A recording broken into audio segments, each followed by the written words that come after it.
وَلَا تَتَّبِعُوا خُطُوَاتِ الشَّیطان إِنَّهُ لَکُمْ عَدُوٌّ مُبِینٌ۔ مل کے ایک مرتبہ بلند آواز سے درود بھیجیں بارگاہ محمد وعلیہ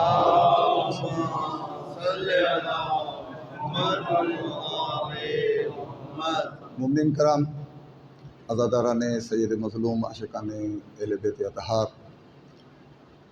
فرش عزا پہ تشریف فرما شیعہ سنی برادران، ایام ذکر شہداء کربلا یہ جو سلسلہ منایا جاتا ہے دراصل اعتراف ہے اہل بیت اطہار کی قربانی کی عظمت کا۔ فرش عزا پہ جب مومنین تشریف فرما ہوتے ہیں، اور ایک چھوٹی سی وضاحت کرتا چلوں کہ عزاداری کو اپنے ٹریک سے، اپنے ہدف، ٹارگٹ اور مقاصد سے ہٹانے کے لیے لاتعداد سازشیں وضع کی گئیں۔ ان سازشوں میں سے ایک سازش یہ بھی قرار پائی کہ یہ عزاداری امام مظلوم بالفاظ دیگر ذکر شہداء کربلا یہ فقط ایک کسی مخصوص گروہ، کسی ٹولے، کسی فرقے کا مسئلہ ہے۔ عزادار ایک مخصوص گروہ ہوتا ہے، ایک مخصوص ٹولہ ہوتا ہے، ہمارا اس کے ساتھ کیا لینا دینا، جبکہ حقیقت اس کے برعکس ہے۔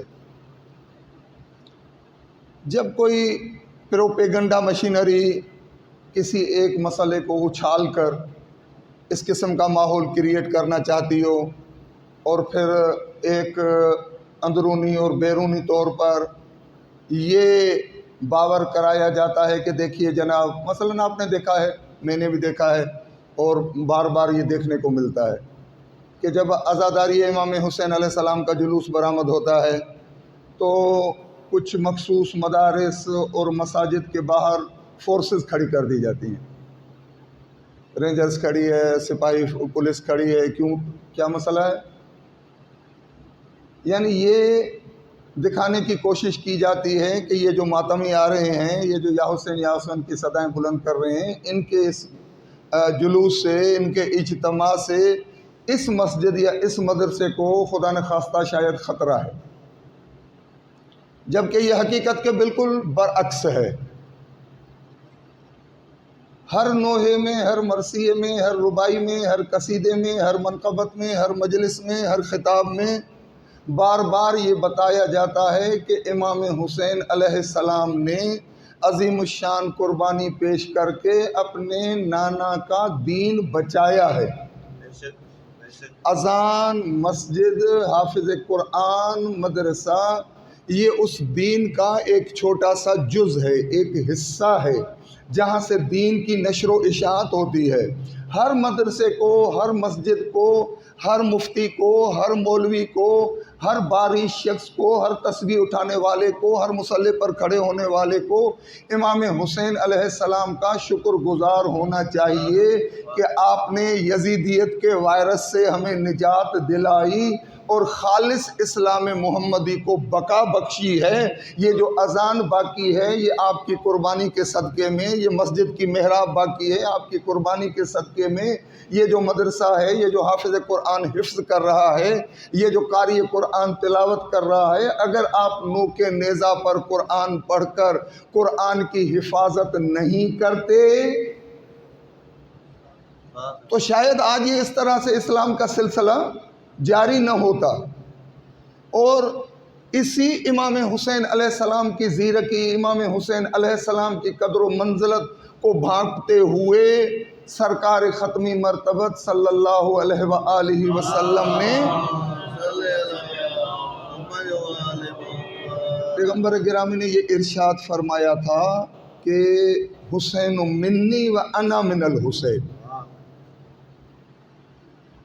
بزرگوں سے پوچھا گیا، شارحین کربلا سے پوچھا گیا کہ جنہوں نے کربلا پر تحقیق کی، کام کیا، کہ رسول اکرم کے اس جملے کا مقصد کیا ہے؟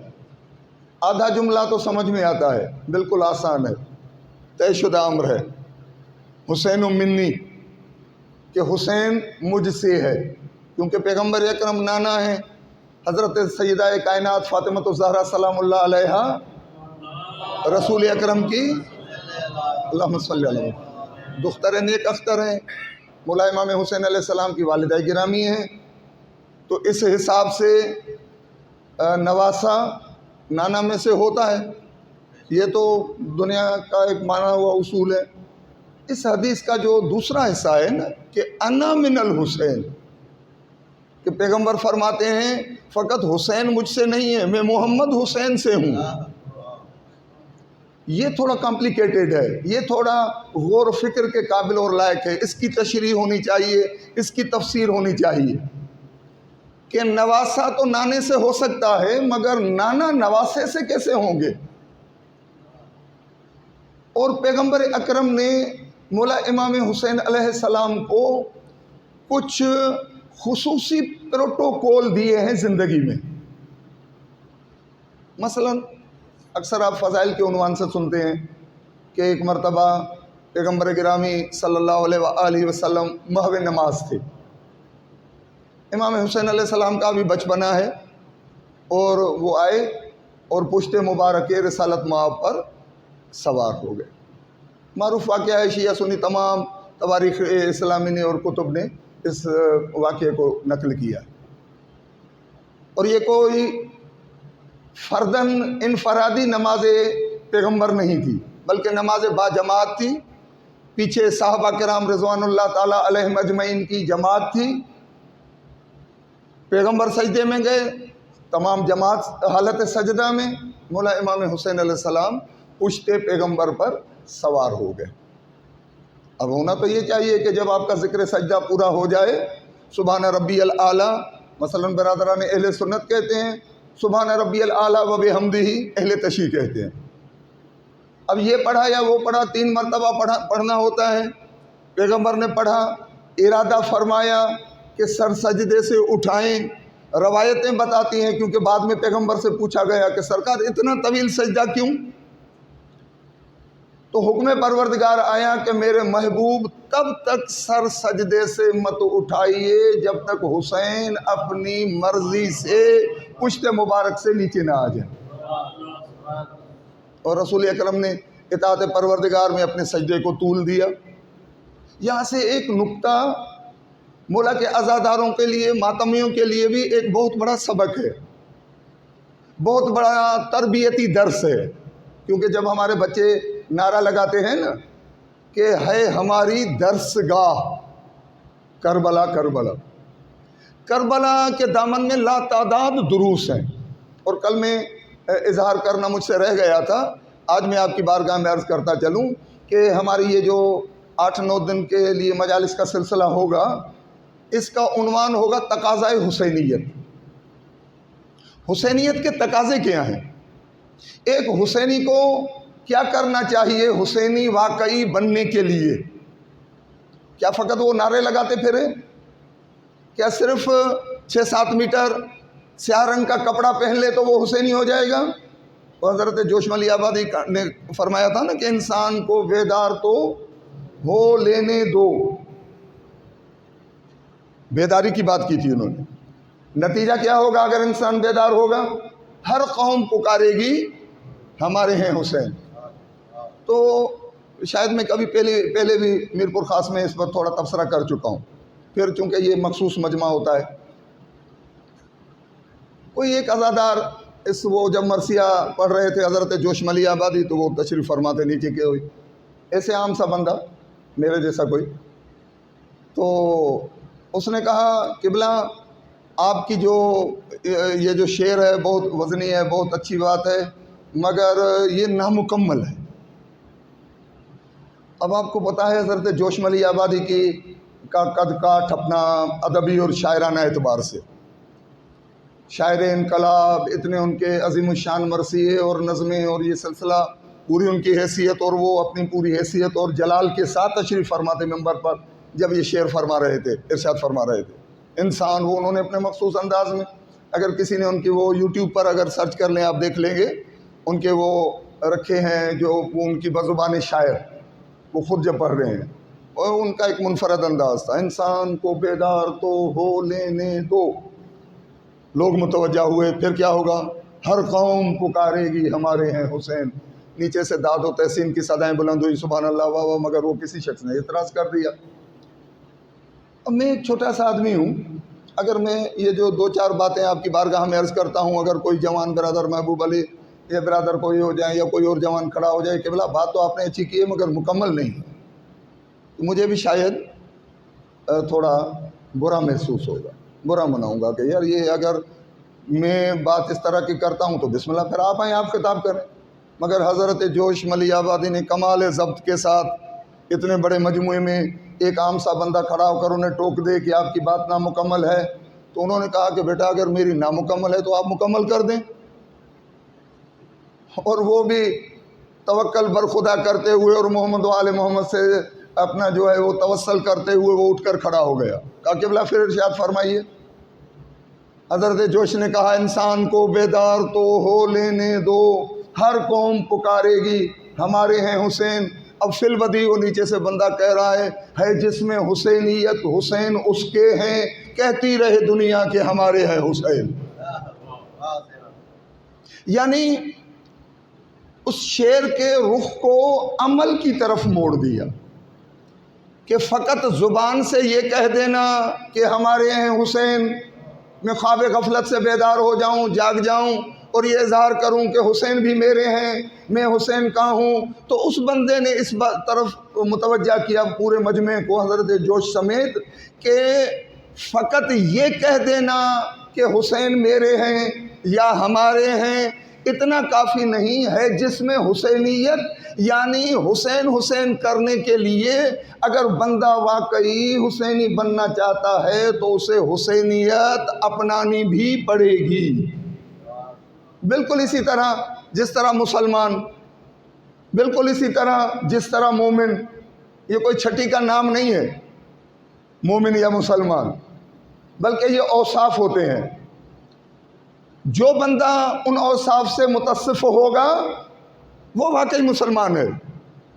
اور ساری دنیا کہے کہ مسلمان دہشت گرد، مسلمان کا مومن کا مفہوم ہی خیر اور سلامتی ہے۔ تو مولا مظلوم سید الشہداء امام حسین ابن علی علیہ السلام کی حیثیت،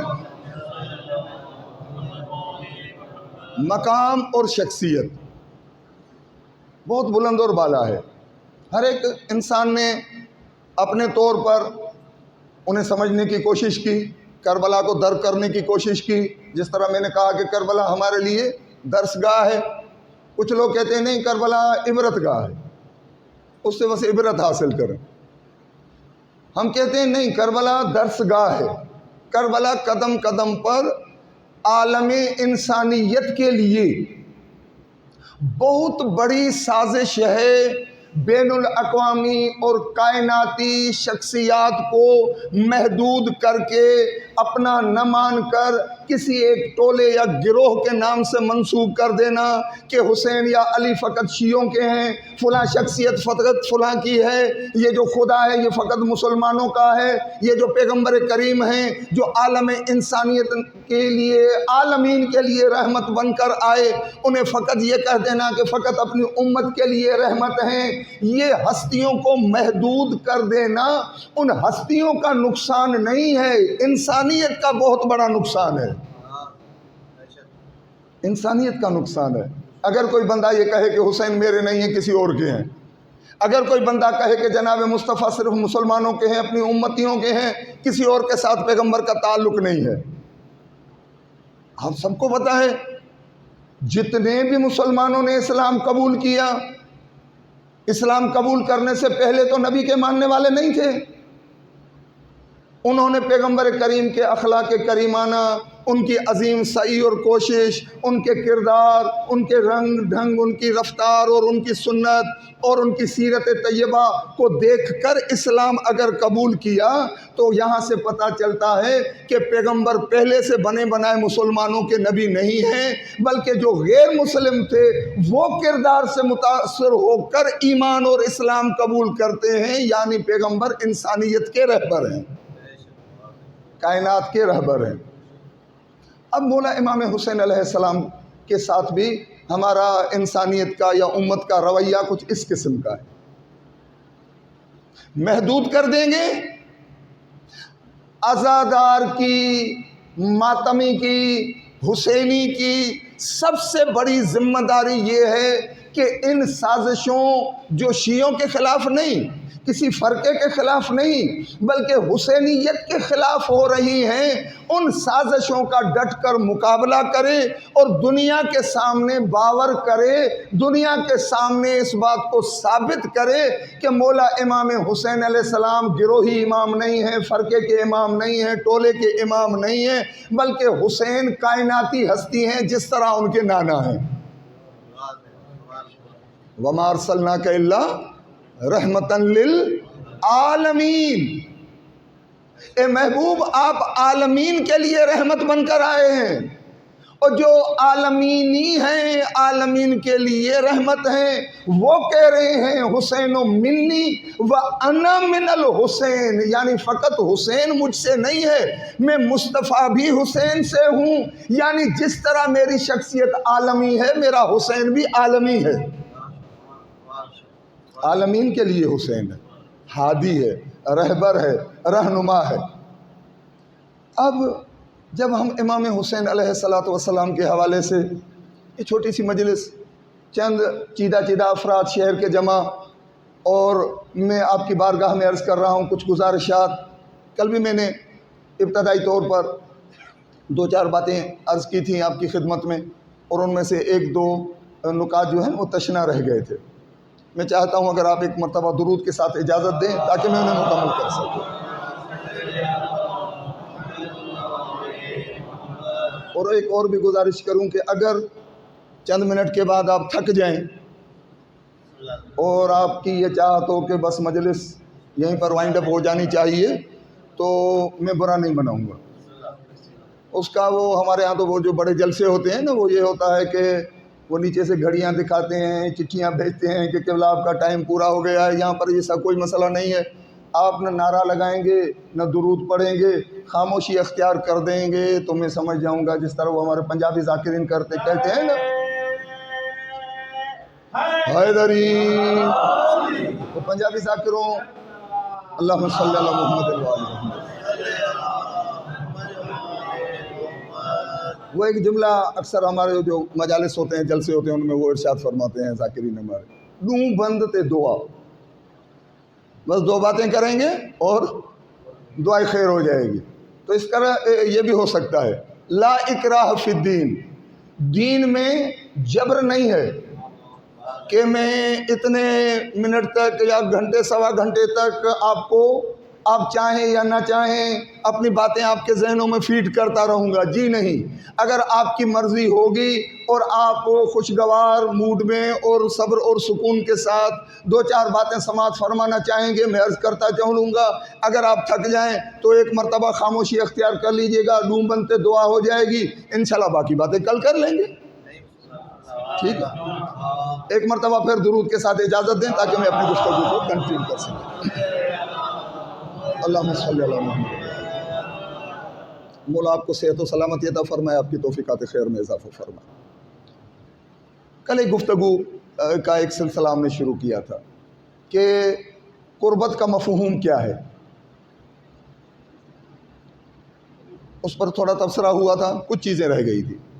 مثلا ایک بات تو میں نے عرض کی تھی کہ جب ہم نماز پڑھتے ہیں 2 رکعت قربتاً اللہ، سنت قربتاً اللہ، واجب قربتاً اللہ، یعنی خدا کے قریب ہونے کے لیے، یہ 60 برس میں نمازیں پڑھتا رہا، ابھی تک قریب نہیں ہوا۔ آج بھی وہی نیت کر رہا ہوں، پیغمبر بھی یہی نیت فرما رہے ہیں، ائمہ معصومین صحابہ کرام بھی یہی نیت فرما رہے ہیں، اولیاء الہی بھی یہی نیت فرما رہے ہیں۔ تو کل میں نے عرض کیا تھا کہ یہاں پر قربت کے 2-4 مفاہیم ہوتے ہیں مختلف۔ مثلا ایک زمانی قربت ہوتی ہے، زمانے کے اعتبار سے مولا امام حسین علیہ السلام اور واقعہ کربلا اور آج یہ بیچ میں تقریباً 14 صدیوں کا فاصلہ ہے، زمانی قربت نہیں ہے، انقلاب سرکار رسالت مآب صلی اللہ علیہ وآلہ وسلم، آغاز کار رسالت اور دور حاضر، یہ صدیوں کا فاصلہ ہے، زمانی قربت نہیں ہے، زمانہ بہت دور کا ہے۔ دوسرا ہوتا ہے مکانی قربت۔ کل میں نے مثال دی تھی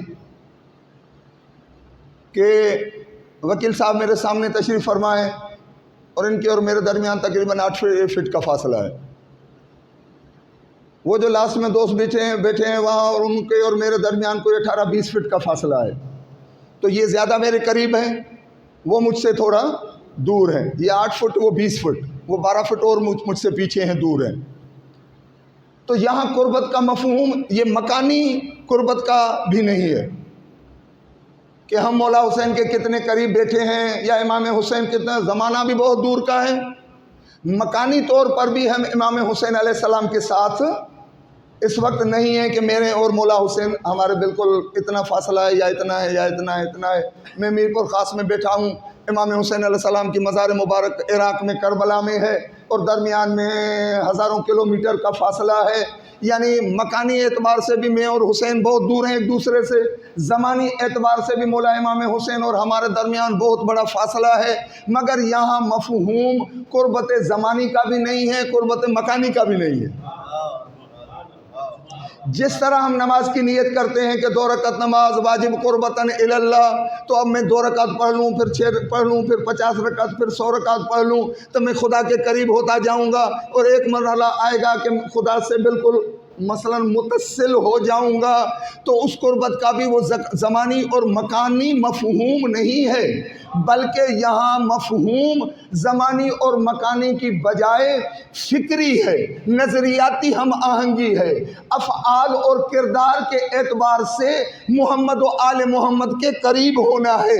اس لیے جس طرح ہم نماز پڑھتے ہیں نا، نیت کرتے ہیں 2 رکعت پڑھتا ہوں تاکہ فکری اعتبار سے، عقیدتی اعتبار سے اپنے رب کا زیادہ مطیع اور فرما بردار بنتا جاؤں، تو جب مجلس حسین میں بھی آؤں نا تو میرے دل میں اس قسم کی نیت ہونی چاہیے کہ آج مجلس حسین عشرہ محرم کی دوسری مجلس میں جا رہا ہوں قربتاً الی الحسین، تاکہ مولا حسین کے ساتھ میری فکری اور نظریاتی ہم آہنگی ہو سکے، زمانی مکانی نہیں۔ میں 10 مجلسیں سننے کے بعد میرپور خاص میں ہی رہوں گا، 2-3 اشرے پڑھ لینے یا سن لینے کے بعد بھی میرپور خاص میں ہی رہوں گا۔ زمانی اور مکانی طور پر، اور زمانہ تو میں وہ پائے بھی نہیں سکتا، مگر پیغمبر کی ایک حدیث ہمارے لیے مشعل راہ ہے کہ جب ہم کہتے ہیں کہ میں مولا حسین کی قربت کے لیے، اور مولا امام حسین علیہ السلام کا ایک نعرہ ہے، مولا کا ایک شعار ہے، کربلا میں جب سب شہید ہو گئے تھے تو امام حسین علیہ السلام نے ایک صدا استغاثہ بلند کی تھی، حل من ناصر ینصرنا، حل من مغیث یغیثنا، ہے کوئی میری مدد کرنے والا، ہے کوئی میری صدا پر لبیک کہنے والا، استغاثے پر پہنچنے والا؟ سوال پیدا ہوتا ہے۔ علی اکبر شہید ہو گئے، حضرت عباس شہید ہو گئے، شہزادہ علی اصغر شہید ہو گئے، حضرت قاسم 18 بنو ہاشم کے جنازے لے کر آ گئے، اپنے دوست احباب بچپن کے ساتھی شہید ہو گئے، حسین یکا و تنہا اکیلے ہیں۔ اب جب کہتے ہیں کہ حل من ناصر ینصرنا، کس سے مدد مانگ رہے ہیں؟ کس کے لیے صدا استغاثہ؟ شبر کو بلا رہے ہیں، ابن طفیل کو بلا رہے ہیں، عمر ابن سعد کو بلا رہے ہیں؟ ہو ہی نہیں سکتا کہ عباس کے قاتل، علی اکبر کے قاتل، حرملہ کو، شہزادہ علی اصغر کے قاتل کو، مولا امام حسین، ان سب بچوں کے بیٹوں کے شہادت کے بعد کہیں کہ آؤ میری مدد کرو، تو یہ تو کوئی مفہوم ہی نہیں ہے، عقل تسلیم ہی نہیں کرتی۔ روایات بتاتی ہیں، علماء فرماتے ہیں کہ مولا حسین کی یہ صدائے استغاثہ، جس طرح جب حضرت ابراہیم علیہ السلام نے کعبہ تعمیر کیا تھا اور کہا تھا کہ پروردگار یہ لکودک صحرا ہے، یہاں سے تو قافلے بھی نہیں گزرتے، کیا ہوا؟ خدا نے ارشاد فرمایا ابراہیم تم صدا بلند کرو، جس جس کے نصیب میں وہ تمہاری صدا ان کے کانوں تک پہنچے گی، وہ لبیک اللہم لبیک کہتے ہوئے کعبے کی طرف چلے آئیں گے۔ یعنی اب تو ہم نے یہ جو جہاں پر کوئی اگر حاجی بیٹھا ہے اس نے تو حضرت ابراہیم کی آواز بظاہر نہیں سنی کہ وہ اٹھ کر کھڑے ہو گئے اور انہوں نے پاسپورٹ بنوایا اور کسی قافلے کے ساتھ وہ ہو گئے کہ جناب مجھے لے کر چلے، میں حج پر جانے، کیوں مجھے حضرت ابراہیم کی آواز سنائی دی۔ بہت بڑا زمانی اور مکانی فاصلہ ہے، ہزاروں سال درمیان میں ہیں، مگر ایمانی تقاضا کے طور پر جب عالم ارواح میں اللہ تبارک و تعالیٰ نے فقط ہمارے کسی کا جسم نہیں تھا، روح سب کے تھے، عالم ارواح نے خدا نے وعدہ لیا تھا کہ کیا میں تمہارا رب نہیں ہوں؟ قرآن کہتا ہے قالوا بلا، سب ارواح نے کہا بے شک تو ہمارا رب ہے۔ یہ ہم جو یہاں پر چند افراد بیٹھے ہیں، آپ میں سے مجھے کسی کو یاد ہے کہ خدا نے مجھ سے پوچھا تھا کہ کیا میں تمہارا رب ہوں؟ اور ہم سب نے کہا تھا بے شک آپ ہمارے رب ہیں۔ مجھے تو یاد نہیں ہے، آپ کو بھی یاد نہیں ہے، مگر عالم ارواح میں ہم نے اقرار کیا تھا، عالم ارواح میں ہم نے خدا کو خدائے لم یزل اور یزال مانا تھا، اپنا معبود تسلیم کیا تھا، اپنا خالق اور مالک تسلیم کیا تھا، مگر وہ آواز اب ہمارے کانوں میں محفوظ نہیں ہے، مجھے یاد نہیں ہے۔ حضرت ابراہیم کا بلاوے پر آج یعنی معنوی طور پر، اطاعت اور فرما برداری کے طور پر خدا نے یہ فرمان جاری کر دیا کہ ابراہیم تو پہاڑوں کے درمیان کوئی بندہ نہیں ہے، کوئی بشر نہیں ہے، کوئی لوگ نہیں ہے، کوئی مجمع نہیں ہے۔ حضرت ابراہیم کھڑے ہو کر صدا بلند کرتے ہیں آؤ خدا کے گھر کی جانب، اور آج ہزاروں سال کے بعد میں میر پور خاص سے نکلتا ہوں، کراچی گیا، جہاز میں بیٹھا، یہاں سے کہنا شروع کیا لبیک اللہم لبیک۔ یہ کون پکار رہا ہے کہ میں لبیک کہہ رہا ہوں؟ یہ عین وہی مفہوم ہے جب عزاداری کے جلوس میں نوجوان نکل کر کہتے ہیں لبیک یا حسین، لبیک یا، یہ وہی مفہوم ہے۔ اگر اس پر اعتراض ہے تو اس پر بھی اعتراض ہے، اگر وہ قبول ہے تو یہ بھی قبول ہے۔ مولا کی صدا استغاثہ امام حسین علی مقام کی حل من ناصر ینصرنا۔ صدیوں کے بعد ایک بیدار ضمیر انسان یہ کہا تھا حضرت جوش نے، اس کو بیدار تو ہونے دو۔ بیداری آنکھوں کی بیداری نہیں کہ پانی کے چھینٹے لگا کر میں جاگ گیا، جی نہیں، کبھی کبھی یہ ہوتا ہے آنکھیں بند ہوتی ہیں، ضمیر بیدار ہوتا ہے، ضمیر جاگ جاتا ہے۔ حضرت جوش کا اشارہ یہ ہے کہ جب کسی کا ضمیر جاگے گا۔ 2-4 برس پہلے میں عشرہ محرم پڑھنے کے لیے گیا تھا عمر کوٹ میں، وہ 2-3 برس پہلے کا ایک واقعہ ہے کہ BBC کے نمائندے کی ایک ٹیم آئی تھی اور انہوں نے یہ اناؤنس کیا تھا کہ پاکستان میں اور بالخصوص سندھ میں عمر کوٹ ایک ایسا شہر ہے کہ جس میں بہت بڑی تعداد میں غیر مسلم غم حسین مناتے ہیں۔ غیر مسلم غم حسین، وہ ان کی جو رپورٹ تھی وہ اب بھی ہوگی یوٹیوب پر، اگر آپ دیکھیں گے تو آپ کو نظر آ جائے گی اور آپ ملاحظہ فرمائیے گا۔ غیر مسلم بہت بڑی تعداد میں، اب چونکہ اسی سال میں بھی وہیں تھا اور وہ رپورٹ میں نے دیکھی تھی تو وہ مائک ان کے ہاتھ میں تھی اور جلوس عزا اور لوگ نوحہ خوانی کرتے ہوئے ماتمداری کرتے ہوئے جا رہے تھے، تو ایک نوجوان تھا تو اس سے انہوں نے نام پوچھا، تو انہوں نے جو نام بتایا اس سے لگتا تھا کہ یہ ہندو نوجوان ہے، تو فوراً اس نے سوال کیا کہ آپ ہندو ہو؟ انہوں نے کہا ہاں میں ہندو ہوں۔ ہندو ہو تو حسین تو مسلمانوں کے امام ہیں، یعنی وہی غلطی کہ مولا حسین کو محدود کر رہے ہیں کسی گروہ میں، کسی مذہب، کسی ملت، کسی قوم، کسی قبیلے، کسی ٹولے۔ بولا آپ تو ہندو ہو، حسین تو مسلمانوں کے امام ہیں اور پیغمبر ختمی مرتبت کے نواسے ہیں، تو آپ ہندو ہو کر یہ یہاں پر کھڑے ہو کر ماتم کر رہے ہیں، کالے کپڑے پہن کر ان کے ساتھ ان جیسے ہی لگ رہے ہیں، کیا مسئلہ ہے آپ کا؟ آپ یہاں کیوں تشریف لائے ہیں؟ تو وہ مائک اس کے سامنے تھی نا، تو وہ نوجوان نے اس کی مائک کو جو ہے نا، وہ جس طرح ایک ہلکا سا کوئی تھپکی دیتے ہیں، دور ہٹاتے ہوئے غصے میں کہا تو کون ہوتا ہے یہ کہنے والا کہ حسین فقط مسلمانوں کے امام ہے؟ حسین فقط مسلمانوں کے امام۔ تو اس نمائندے نے کہا تو باقی کس کے ہیں؟ کہا حسین مسلمانوں کے نہیں، حسین انسانوں کے امام ہے۔ وہ عام سا لڑکا نوجوان، حسین انسانوں کے امام ہے، اور میں انسانیت کے ناطے مولا امام حسین سے محبت کرتا ہوں۔ حسین کا احسان کسی فرقے، کسی رنگ، کسی نسل، کسی ملک، کسی ٹولے، کسی قوم، کسی قبیلے پر نہیں ہے، حسینیت کا عالم انسانیت پر احسان ہے۔ اس لیے بطور انسان میں مجھ پر لازم ہے کہ میں غم حسین مناؤں اور حسین کے ایام میں مولا حسین کو یاد کروں۔ اب وہ بھی جلدی کرنے والا، اس نے فوراً ایک اور سوال جڑ دیا، بولا بھائی تمہارے لیے حسین نے کیا کیا تھا؟ اب وہ اس کا جو جواب ہے نا جوان کا، وہ آپ کی بارگاہ میں نظر کرنا چاہتا ہوں۔ کوئی عالم نہیں تھا، کوئی ذاکر نہیں تھا، کوئی فاضل نہیں تھا، کوئی زیادہ پڑھا لکھا بھی نہیں تھا، ایک عام سا جوان تھا، اور وہ ہلکا ماتم میں چل رہا تھا۔ اچانک اس نے سوال کیا، کوئی اس کی تیاری نہیں تھی کہ اس طرح کا انٹرویو ہوگا، پوچھا جائے گا تو مجھے یہ کہنا ہے، جی نہیں، بالکل نہیں۔ اچانک آ گیا، سوال پوچھا، کہا میں انسانیت کے ناطے مولا سے محبت کرتا ہوں اور مجھ پر اس کے، تو کہا تم پر حسین نے کیا احسان کیا؟ اب وہ جو جوان نے جو جواب دیا نا، وہ بہت ہی قدر و قیمت کا حامل ہے۔ کیا فرمایا اس جوان نے، ہندو نے؟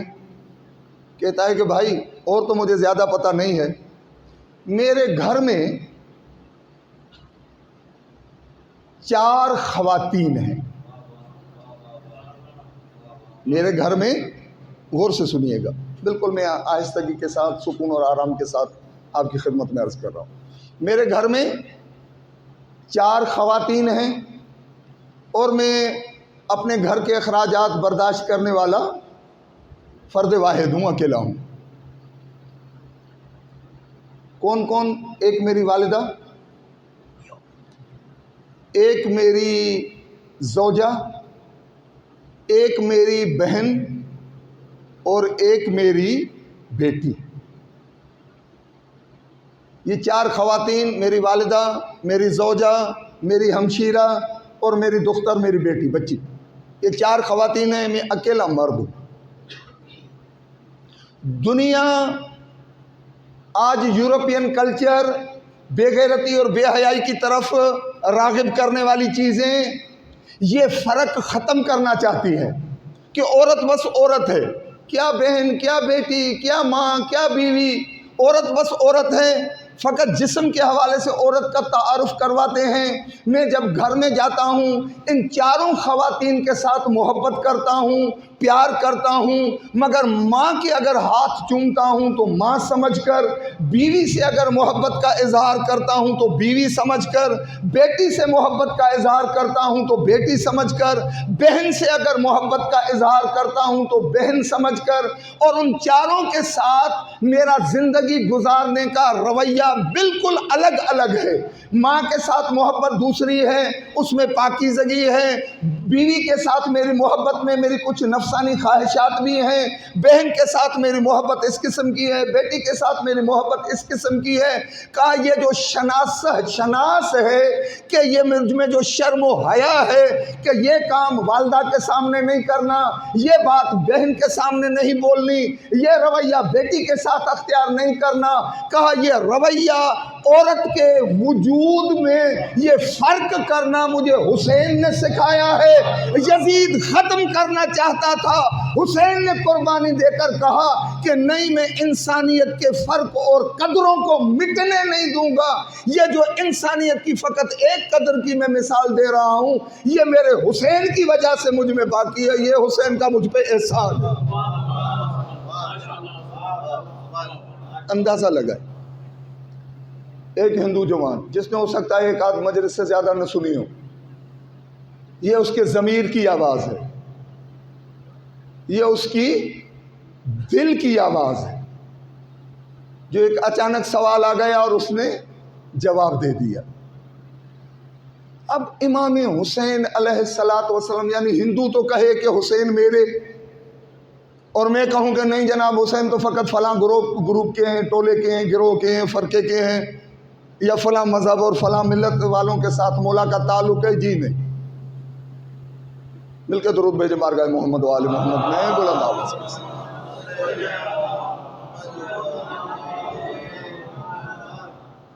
برائے سلامتی امام زمانہ بلند تر صلوات سب میں۔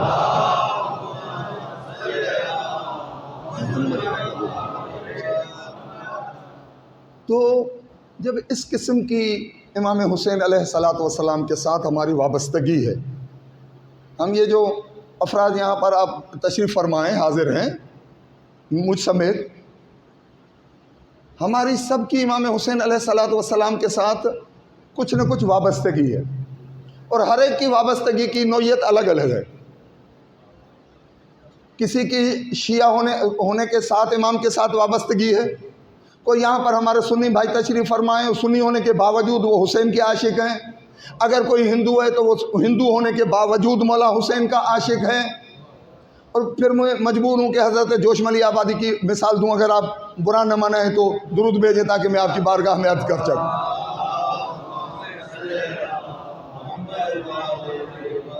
قبلہ ڈاکٹر صاحب کا تعلق میں نے یہاں پر کچھ اشعار دیکھے سمجھا کے علم و ادب کے ساتھ الحمدللہ ہے ٹھیک ٹھاک۔ جوشم علی آبادی زندگی کے ابتدائی ایام میں وہ کمیونسٹ اور دہریہ قسم کے خیالات تھے ان کے، حتیٰ کہ وجود خدا پر بھی وہ تنقید کیا کرتے تھے۔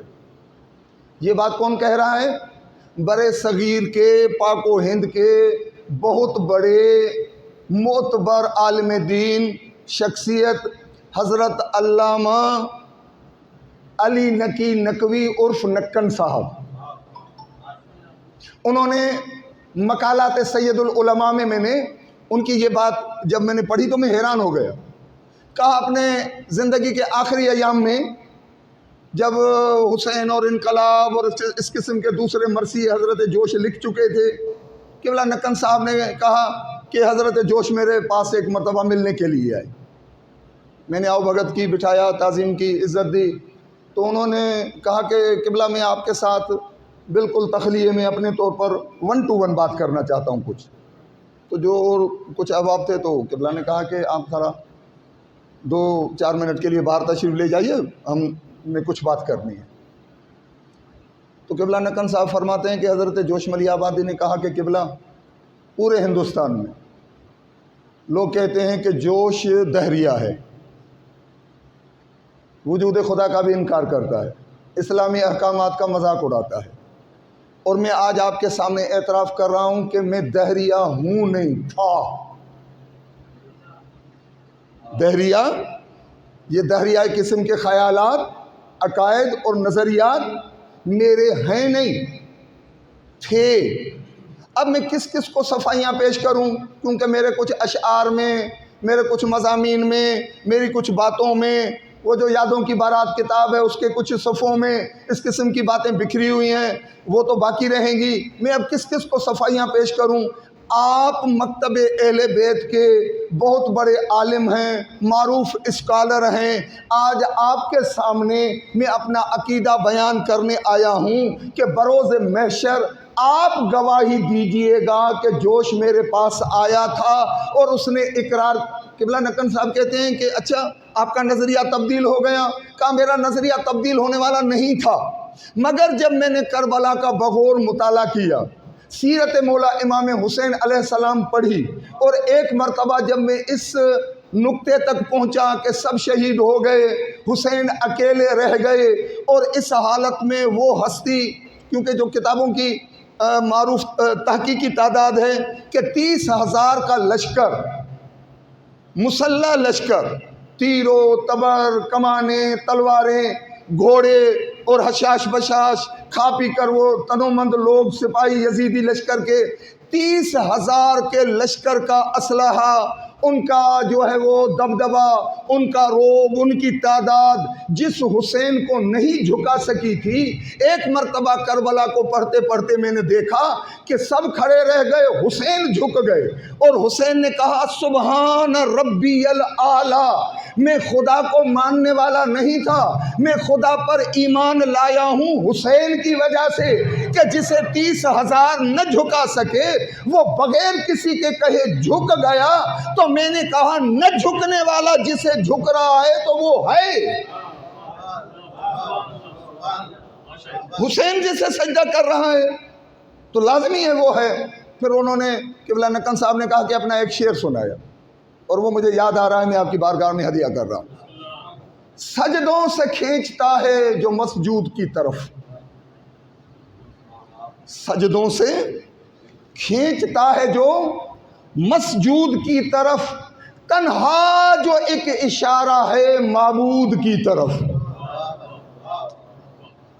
کہا یہ قرآن، یہ تبلیغات، یہ سب باتیں نہیں، میں نے دیکھا کہ حسین جھک گئے، حسین سر بسجود ہو گئے، حسین نے اپنے سجدے کے ذریعے مجھے خدا کی طرف کھینچا، اور حسین کا سجدہ معبود کی طرف عظیم الشان بلاوا ہے، اور میں نے قبول کیا۔ درود بھیجے بارگاہ محمد و آل محمد۔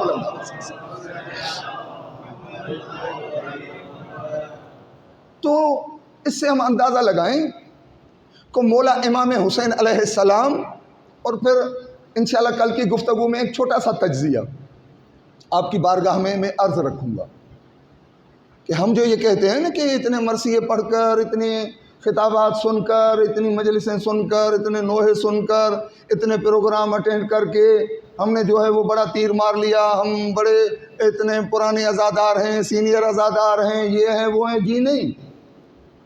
کربلا ایک سمندر ہے، ہم نے اس سمندر میں سے 2-4 قطرے مشکل سے پائے ہیں،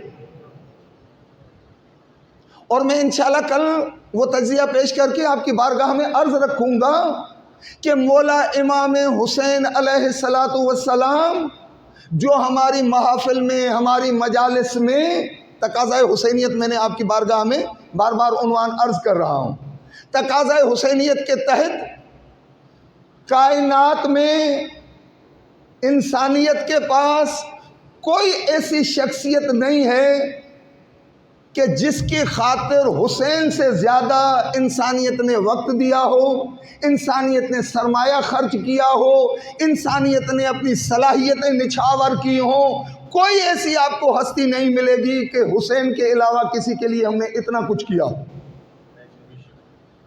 بہت بڑا دعویٰ کر رہا ہوں۔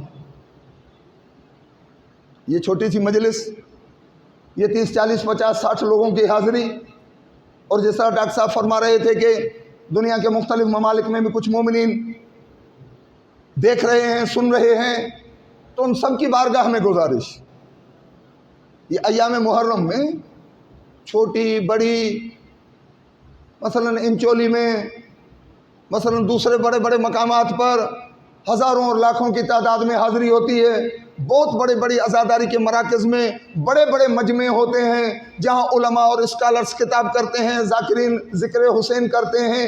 تو اگر آپ بیٹھ کر کیلکولیٹ کریں کہ فقط میرپور خاص میں، کل میں دوستوں سے معلوم کر رہا تھا کہ کتنے عشرے ہو رہے ہیں، تو انہوں نے شاید فرمایا کہ 13 عشرے ہو رہے ہیں۔ میرپور خاص ایک چھوٹا سا شہر ہے، صرف سٹی میں، اگر قرب و جوار کے گاؤں دیہات کی بات کریں تو ہو سکتا ہے یہ 100-125 ہو جائیں۔ پھر آپ چلے جائیں حیدرآباد ڈویژن کی طرف، ڈویژن میں کتنے عشرے ہو رہے ہیں۔ پھر آپ صوبہ سندھ کی طرف چلے جائیں کہ صوبہ سندھ میں کتنے عشرے ہو رہے ہیں۔ پھر آپ پاکستان میں معلوم کریں کہ کتنے عشرے ہو رہے ہیں۔ اگر یہ کیلکولیشن کرتے جائیں گے آپ تو آپ سمجھیں گے کہ کروڑوں لوگ بیک وقت دنیا کے ہر گوشہ کنار میں ذکر حسین میں مصروف بقا ہیں، حاضر ہیں۔ اور آخری بات آج کی، اور 2-4 جملے ذکر مصائب کے، یہ تو لوگوں کی حاضری ہے اتنی بڑی تعداد میں، 40 پر اگر آپ کیلکولیشن کریں اور تھوڑا سرچ کریں، 1.5 کروڑ 2 کروڑ 4 کروڑ 5 کروڑ 7 کروڑ، وہ مختلف فگرز بتاتے ہیں، بہرحال لاکھوں میں نہیں ہے کروڑوں میں، 2 ہو 2.5 ہو 4 5 7 ہو، ہے کروڑوں میں، لاکھوں میں نہیں ہے۔ حج بیت اللہ کے موقع پر 20 25 30 لاکھ مسلمان ساری دنیا سے مولا امام حسین علیہ السلام کی بارگاہ میں 1.5 2 3 4 5 7 کروڑ لوگ۔ اس لیے ہم کہتے ہیں کہ حسین ہماری دلوں کے کعبہ ہیں، عشق اور مودت کا مرکز ہیں۔ کروڑوں لوگ ذکر حسین میں حاضر۔ میں باہر کی مثال نہیں دے رہا، پھر اسی مجلس کی مثال۔ یہ مجلس، اس چھوٹی سی مجلس پر کتنا سرمایہ لگا ہے۔ فقط یہ نہیں دیکھیں کہ ساؤنڈ سسٹم کا اتنا خرچ ہے، ریکارڈنگ کا اتنا خرچ ہو رہا ہے، یہ نشر ہو رہی ہے اس کا اتنا خرچ ہے، نیاز اتنے کا آئے گا۔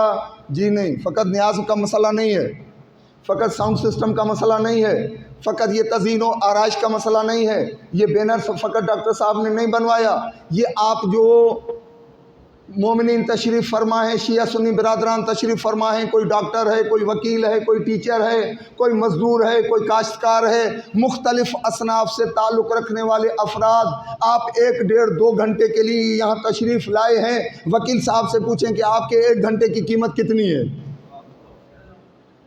ٹیچر سے پوچھیں کہ آپ کے 1 گھنٹے کی قیمت کتنی ہے، جو ڈاکٹر صاحب اپنی کلینک بند کر کے یہاں پر تشریف فرمائیں اس سے پوچھیں کہ 1 گھنٹے میں آپ کتنا کماتے ہیں، جو مزدور دیہڑی دار طبقہ ہے اسے پوچھیں کہ آپ کی دیہڑی کتنی ہے اور 1 گھنٹے کی قیمت کیا ہے۔ مزدور کی 1 گھنٹے کی قیمت فرض کریں 100 150 روپے، وکیل کی 1 گھنٹے کی قیمت ہزاروں میں، ڈاکٹر کی ہزاروں میں، پروفیسر صاحب کی اتنی، کوئی چھابڑی لگاتا ہے، کوئی ٹھیلا لگاتا ہے، کوئی ریڑھا لگاتا ہے، وہ 1 گھنٹے میں کتنا کماتا ہے۔ مگر جب ذکر حسین کا سنا، سب کام کاج چھوڑ کر کہا چلو آج دیہاڑی نہیں لگاتے، آج مجلس حسین میں چلے جاتے ہیں، آج جلوس حسین میں چلے جاتے ہیں، تو یہ مت سوچئے کہ اتنے کے جو ہے سموسے آ گئے، بسکٹ آ گئے، بریانی آ گئی، فقط یہ خرچ نہیں ہوا ہے، لاکھوں کا خرچ ہے اس چھوٹی سی مجلس کے 1 گھنٹے پر تمام عزاداروں کا، اور یہ کروڑوں اربوں میں بنتا ہے 1 گھنٹے کا خرچہ، کیلکولیشن اگر کریں۔ اسی لیے کہا تھا کہ کسی دنیا کے بڑے ملک کا سالانہ بجٹ اتنا نہیں ہے جتنا حسین کے نام پر 10 ایام میں خرچ ہوتا ہے۔ کتنے ٹن نیاز ہوتی ہے، کتنے لاکھوں کروڑوں لیٹر سبیل تقسیم کی جاتی ہے، کتنے لوگ جمع ہوتے ہیں، کیا ہوتا ہے، یہ پھر ایک الگ بحث ہو جائے گی۔ صرف متوجہ کرنا چاہتا تھا کہ مولا حسین کے نام پر کائنات میں کسی کے نام پر اتنا وقت، اتنا سرمایہ، اتنی صلاحیتیں، اتنے اخراجات، کسی کے نام پر اتنا خرچ نہیں اٹھایا جاتا جتنا مولا حسین کے نام پر۔ پھر اس کا جو اگلا رخ ہے وہ کل انشاءاللہ آپ کی بارگاہ میں عرض کروں گا۔ یہ حسین علیہ السلام کے وجود کی برکت ہے۔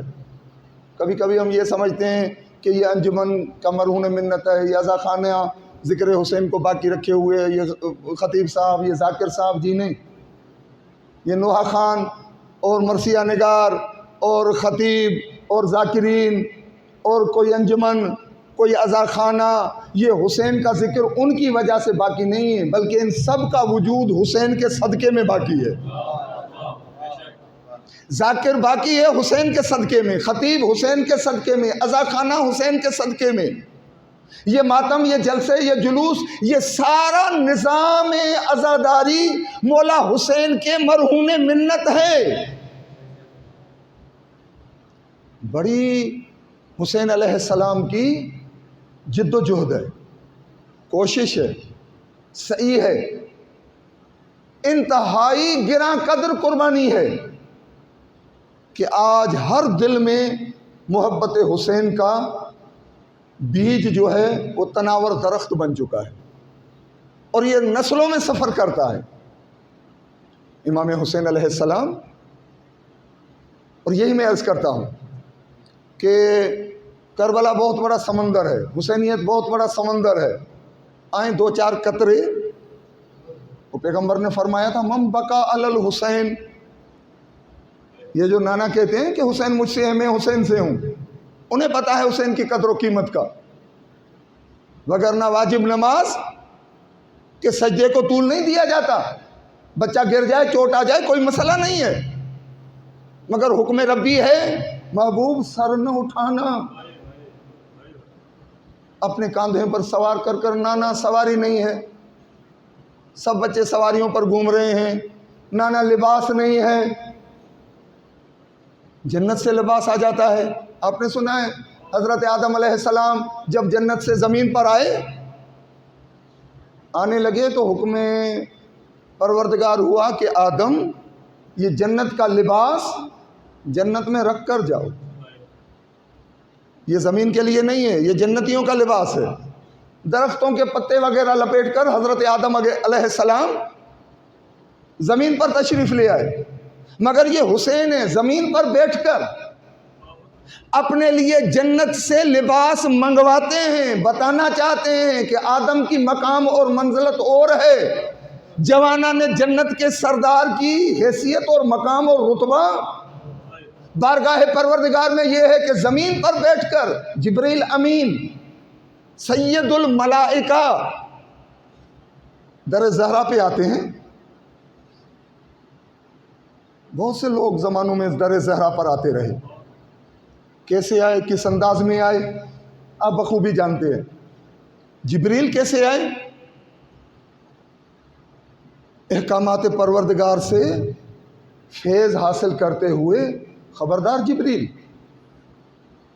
زہرا کے در پر جا رہے ہو، سیدۃ النساء ہے، حسن اور حسین سیدہ شباب اہل الجنہ ہیں، پیغمبر گرامی سید الانبیاء ہیں، علی سید الائمہ ہیں، سید الاوصیاء ہیں، یہ تمام سیدوں سرداروں کی دربار میں جانا یہ نہ ہو کہ جس طرح پروٹوکول میں بڑا آدمی بڑے آدمی کے ساتھ اپنا تعارف کرواتا ہے، اگر آپ سید ہیں تو میں بھی سید الملائکہ ہوں۔ خبردار جب در زہرا پر جاؤ اور اندر سے کوئی پوچھے کہ کون آیا ہے، جبریل یہ نہ کہنا انا سید الملائکہ، میں بھی ملائکہ کا سردار ہوں، کیا کہوں پروردگارا؟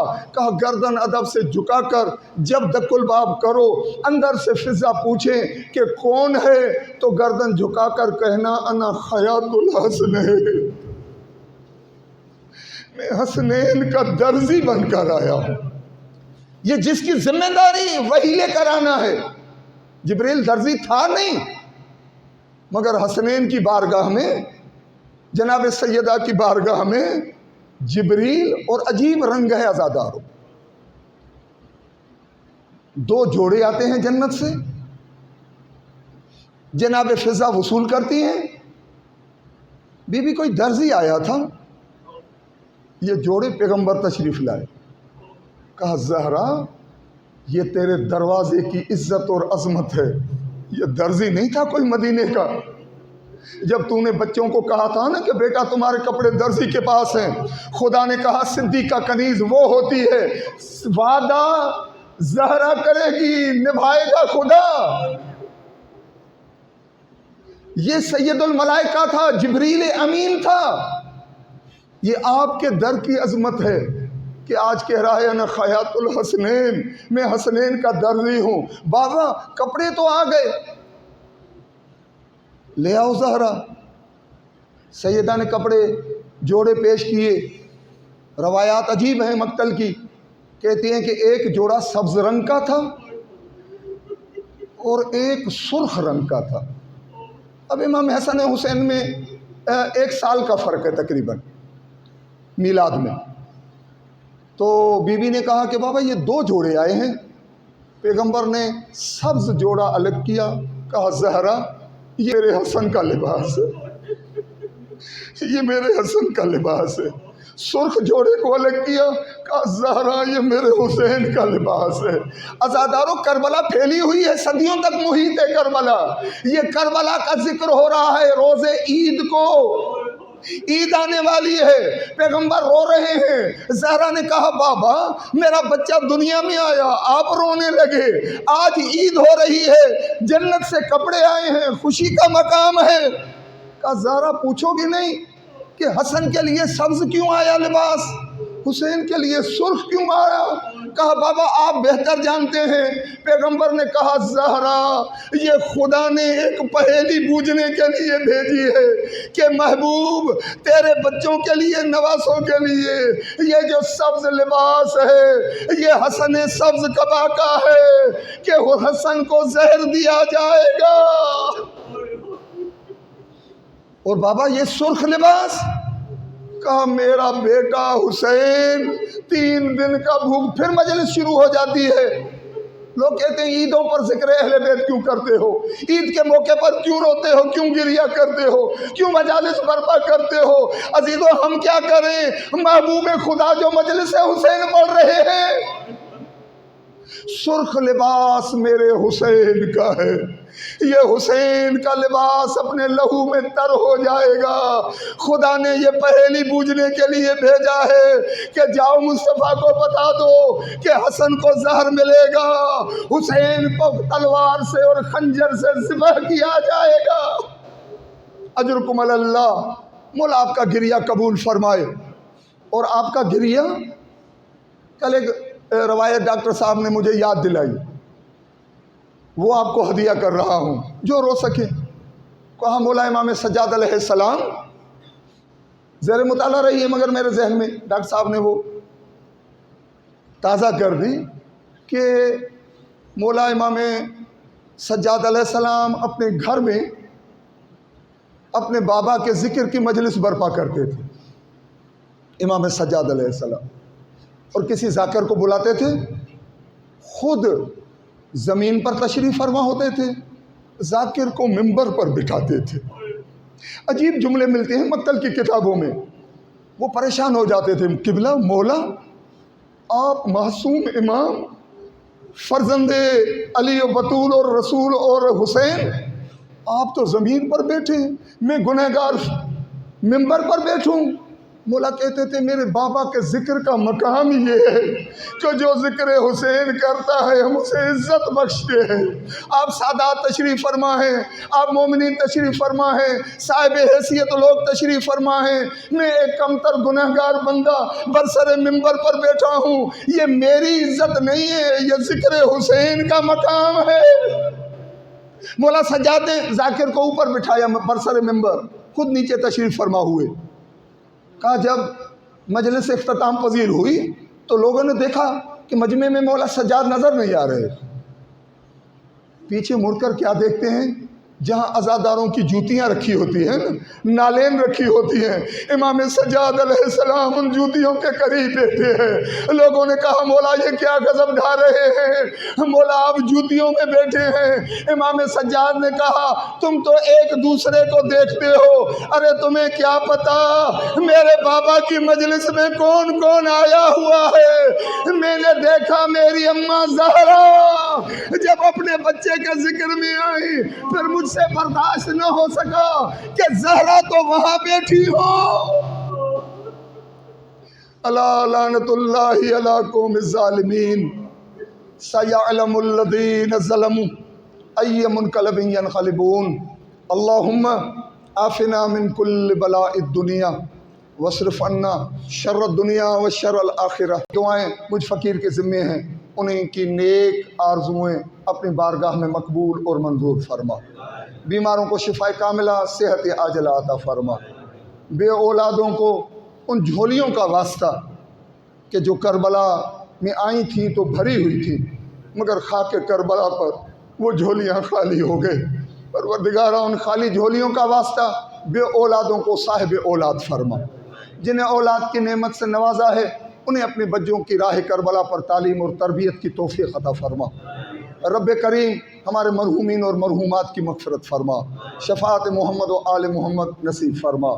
بالخصوص صاحب فرش اعضا ڈاکٹر صاحب کے جو بزرگان اس دنیا سے گزر چکے ہیں، پروردگارہ ان کی مغفرت فرما، ان کے درجات بلند فرما، شفاعت محمد و آل محمد نصیب فرما۔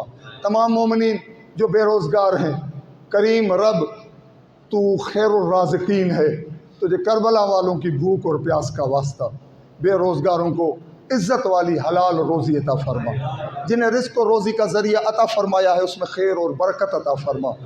رب کریم علماء حقہ کا سایہ، مراجعین عظام کا سایہ ہمارے سروں پر قائم اور دائم فرما، مقامات مقدسات اطباط عالیات کا تحفظ فرما، مجاہدین اسلام کو سربلند فرما، انقلاب اسلامی کی حفاظت فرما۔ پروردگارہ ہمارے آقا، ہمارے مولا، ہمارے سید، ہمارے سردار یوسف زہرا مہدی مولا کے ظہور میں تعجیل فرما، ہمیں مولا کے آوان اور انصار میں شامل فرما، ہماری صحیح کاوش کوشش کو اپنی بارگاہ میں مقبول اور منظور فرما۔ تمام دعاؤں کی قبولیت کے واسطے ایک مرتبہ مل کے بلند آواز سے درود بھیجیں بارگاہ محمد و آل محمد۔ پروردگار تجھے محمد و آل محمد کی عزت کا واسطہ جو مومنین، جو شیعہ سنی برادران ذکر حسین کی اس پاکیزہ محفل میں تشریف لائے ہیں، پروردگارہ ان کی زحمتیں، ان کی کوششیں، ان کی حاضری اپنی بارگاہ میں اور بارگاہ سیدہ کونین میں شرف قبولیت عطا فرما۔ بیماروں کو شفا عطا فرما، بے اولادوں کی جھولیاں آباد فرما، جو حج و زیارات کے متمنی ہیں انہیں حج و زیارات کی توفیق عطا فرما، جو بے روزگار ہیں انہیں حلال روزی کا وسیع ذریعہ عطا فرما، جنہیں رزق و روزی کا ذریعہ عنایت فرمایا ہے اس میں خیر اور برکت عطا فرما۔ پروردگارہ بحق محمد و آل محمد ہمارے دلوں کو عشق حسین کے ساتھ جوڑ دے۔ پروردگارہ احکامات قرآنی اور پیروی محمد و آل محمد، جو پیغمبر نے دو عظیم نعمتیں امت کے حوالے کی تھی کہ میں تمہارے درمیان کتاب خدا اور اپنے اطرت اور اہل بیت چھوڑے جا رہا ہوں، ان دو عظیم گراں قدر نعمتوں سے ہمیں متمسک ہونے اور جڑنے کی توفیق عطا فرما۔ امت مسلمہ کو منتشر ہونے سے، اختلاف اور افتراق اور دھڑا بندی سے محفوظ فرما۔ عشق پیروی قرآن اور عشق آل محمد ان دو عظیم نقطوں پر ایک اور اتحاد کی توفیق عطا فرما۔ وطن عزیز پاکستان کی حفاظت فرما، شر پسندوں کے شر سے محفوظ فرما۔ پروردگارہ جہاں جہاں ذکر سید مظلوم برپا ہے، عزاداری امام مظلوم ہو رہی ہے، پروردگارہ ان تمام مراکز کی، ان تمام محافل کی اپنی قدرت کاملہ کے ذریعے حفاظت فرما۔ پروردگارہ ہماری توفیقات خیر میں اضافہ فرما، ہمیں واقعی اور حقیقی طور پر حسینی عزادار بننے کی توفیق عطا فرما۔ ہمیں اپنی یہ ایام عزا حور بننے کے مراحل ہیں، ان عظیم ایام میں ہمیں مولا امام حسین کی قربت نصیب فرما، ہمیں امام حسین کی فکر، امام کے نظریات، مولا کی تبلیغات اور مولا کی قربانیوں کے مقاصد اور مفاہیم کو سمجھنے کی توفیق عطا فرما۔ پروردگارہ ہمارے آقا، ہمارے مولا، ہمارے سید، ہمارے سردار ذوالجناح حسینی کے سوار، ذوالفقار حیدری کے وارث، دستار مصطفیٰ سجانے والے آخری حجت خدا کے ظہور میں تعجیل فرما، ہمیں مولا کے آوان اور انصار میں شامل فرما، ہماری کوششیں اپنے بارگاہ میں مقبول اور منظور فرما۔ جو مومنین و مومنات، مرحومین و مرحومات اس دنیا سے گزر چکے ہیں، آج ہی میرپور خاص میں ایک عزادار مومن کا انتقال ہوا ہے، پروردگارہ ان کی مغفرت فرما، ان شہداء کربلا کے ساتھ محشور فرما، ان کے درجات بلند فرما، تمام مرحومین و مرحومات کو شفاعت محمد و آل محمد نصیب فرما، ان کی مغفرت فرما، ان کے درجات بلند فرما۔ ربنا تقبل منا انك انت السميع العليم ربنا اغفر لي ولوالدي وللمؤمنين يوم يقوم الحساب۔ تمام دعاؤں کی قبولیت کے لیے بلند آواز سے درود بر محمد و آل محمد۔